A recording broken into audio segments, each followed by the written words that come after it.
Hi, I'm Richie Zellen, and in this video I want to share 5 tips to consider when looking for a qualified jazz guitar teacher. I'm sure you'll find it educational to hear me disclose several anecdotes from my student years. Among them, my experience taking lessons from renowned jazz guitarists who simply could not teach. So, whether you've been let down by former teachers or are fairly new to jazz guitar, I believe these 5 pointers that I'm going to give you will prove valuable in saving you time and money in your search for the right mentor.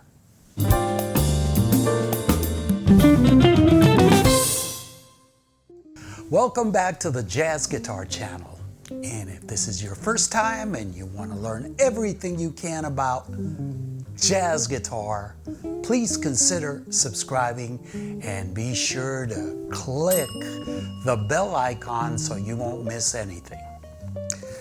Well, I've got my cup of Java, I'm hyped and ready to begin. Let me start by saying that we live in a day and age in which jazz instruction has finally reached maturity.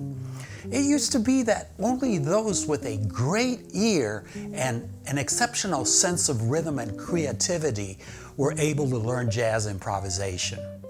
Today, anyone with minimal talent and the desire to work hard and learn can be trained to play jazz. Of course, this also depends on whether or not the student receives the proper training. Regardless of how good a mentor is, learning jazz improvisation has a steep learning curve. So imagine how much more steep that curve is going to be if you fall into the hands of an unqualified teacher. Therefore, you should have high standards when looking for a teacher. Otherwise, you risk falling into the hands of someone who might be a great player but not know how to teach. Or maybe someone who has the best intention at heart but is teaching the old trial and error system of improvisation purely by ear. And believe me, I tell you this because I've experienced the whole trial and error spiel and wasted lots of valuable time. Now, keep in mind that once you do find a good teacher, if you truly want to learn, it is going to require that you make a long-term commitment. No teacher, no matter how good, is a miracle worker. If you are a beginning to intermediate jazz guitarist and you want to take just a couple of lessons and then try to learn on your own, what you will end up doing is wasting time reinventing the wheel. Tip number 1. First, evaluate the teacher's expertise. And this is something you should try to research, if at all possible, before you decide to take a lesson. Now, I want to add that this can be tricky because when I say expertise, it is not to be confused with experience. Your prospective teacher may claim to have 10 years of teaching experience. However, I've taken lessons from teachers who were in the business for longer than that and never acquired the expertise to teach me what I truly needed to learn. They tried, but did not know how. They could not explain a concept or teach a technique. It was all watch me and learn, like when you learn a lick with no understanding why it works. So that is what I call experience without expertise in the subject at hand. I know it sounds like a contradiction. Once, in the early 80s, I asked a renowned jazz guitarist who resides in New York for private lessons. Now, I'm not going to mention his name out of respect because he is to this day a great player. Anyhow, I did a 2-hour lesson with him, and for most of the time, he had me comp for him while he soloed. He tried to help me with my comping, but he just kept saying, "You're leading me on. I want you to follow me." For me, this was very abstract at the time, and even though I expressed that I did not know how to, he could not explain or demonstrate in a way that someone at my level could understand the concept. And when I asked him to help me with my improvisation, he then comped for me and just made very general suggestions such as, oh, just play more chromatics or play less of that. And what I have just described is typical of many great jazz guitarists who simply do not know how to teach. And it should not come as a surprise. Jazz is a tough business to survive in, and many times lots of great players have to resort to teach in order to pay the bills. Unfortunately, not all of them enjoy doing so or have the calling to do so. So, how can we evaluate beforehand whether or not our prospective teacher has the expertise we are looking for? Well, it is always a plus if he has authored books on the subject at hand. But nevertheless, you also want to make sure he can play, so try to check out any videos or recordings he may have. Also, find out if he has any real-world experience, especially performing with established and respected players. Again, this does not guarantee that he can teach, only that he knows his stuff. The best indicator is if you can determine his reputation as a teacher either from word of mouth or from student testimonials. But sometimes it may not be that easy to find out, and you may have to risk taking a lesson or two. Tip number 2, make sure the teacher can identify your weaknesses in the initial lesson and suggest a course of action. A good teacher will ask you to improvise over something you are comfortable with during the first lesson.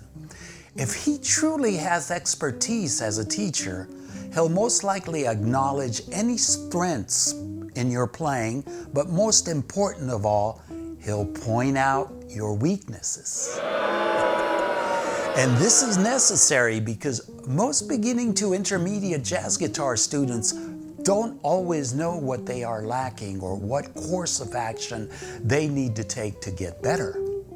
It is the teacher's job to evaluate this and explain why and how in a manner that will be clear and logical to you. Now, no matter how impressive a player he may be, make sure he isn't just winging it and has a true and tried lesson plan to help you reach your goals. Beware of the jazz guitar teacher who teaches licks. Unless he is doing so to illustrate a concept, he should be teaching you the grammar of jazz so you can improvise your lines over a given harmony in the same manner that you can spontaneously start a conversation based on a familiar subject. Remember the proverb, give a man a fish and you feed him for a day. Teach a man to fish and you feed him for a lifetime. Well, I say, teach a student a lick, and he will have something to play for one day. Teach a student how to improvise his own licks, and he will have new things to play for the rest of his life. And that's what learning jazz is all about. Tip number 3, make sure your lesson time is spent productively. When I attended Berklee College of Music in the late 70s, I had a weekly half-hour private lesson each semester. 4 out of the 5 different guitar teachers I had during my time at Berklee were a total waste of time. That's why I would switch to a different one each semester. The problem was that they would all do the same thing. I'd walk into my lesson and the teacher would open up the real book and have me comp and solo over different standards during the entire half an hour. By the way, this is something I was already doing, playing in various ensembles. So whenever I'd ask the teacher, how can I get better or try to get some feedback, the usual answer was either, oh, you sound good, or try this or that. kind of like my $100 lesson with a renowned jazz guitarist in New York. So, to make a long story short, I didn't learn shit. Now, during this time, Pat Martino was in town for a few weeks, and I was able to take a couple of lessons with him.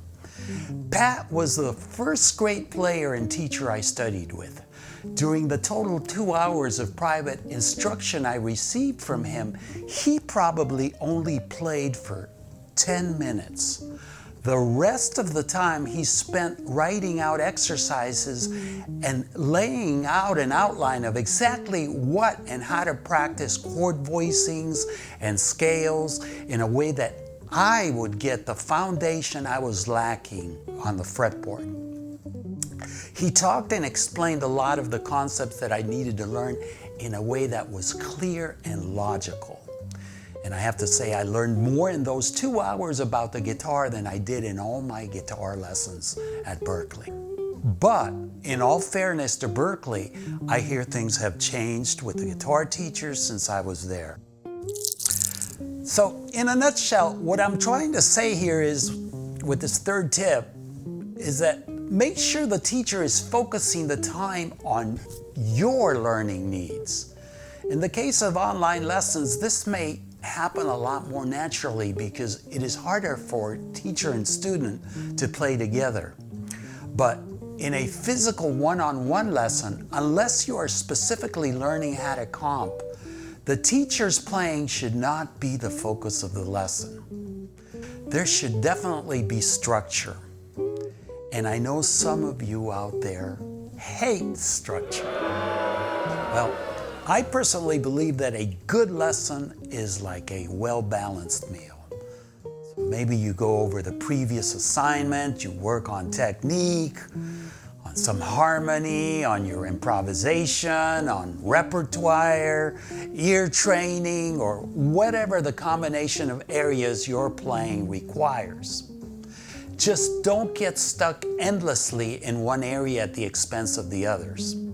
I believe that a teacher must have a solid strategy and methodology in order to teach something as complex as jazz. Now, don't get me wrong. I don't want to sound rigid when I say structure or methodology. There has to be a degree of flexibility within that structure because every student is different. And that's why I also believe that one of the traits that a good teacher possesses is the ability to adapt their methodology to meet each student's current needs. Tip number 4, make sure the teacher has good communication skills to explain what he is teaching and also to answer your questions. Well, the truth is that I got carried away and covered the basics of this tip when describing the previous ones. However, I want to comment here that I am the type of person that is constantly questioning why we need to do the things we do in order to be motivated to do them in the first place. I wouldn't have failed math in grade school if the teacher would have been able to answer and explain why I needed to learn algebra other than to get a passing grade. Likewise, if a teacher is going to make me do a series of exercises that I find boring and tedious, I want to understand how they are going to help me achieve my goal. One of my most esteemed mentors, the late Charlie Bonacos, was great at breaking concepts down and creating exercises in order to master these concepts. Some of these exercises might have seemed tedious and useless at first, but they worked. And he was good at first explaining why. And this always motivated the students to try and excel at them. And this, I believe, is another trait of a good teacher. Tip number 5, determine if there is mutual chemistry. The truth is that sometimes no matter how good a teacher may be, you as the student may not feel comfortable with him. For example, you might not like his personality or communication skills. I believe this is an important final factor to consider because you do not want to start a relationship that you feel is bound to fail. Your prospective mentor has to inspire trust in you. Now, also notice that I initially mentioned mutual chemistry. And that means that the teacher must also feel like he can help you reach your goals. I've been on both sides of the teacher-student relationship, so I know. As a teacher, I can tell you that over several decades of teaching privately and in various universities, I have run across a handful of students that I felt were unteachable, at least by me. It may be a combination of several things, and I'm going to share some of these points that you as a student should also take into consideration in order to have a successful relationship with a mentor. Let me start by mentioning a common problem that I and many of my colleagues encounter in this day and age. Because of the overbearing amount of information available to us on the internet, many students have learned a number of concepts or even just fragments of concepts from different sources.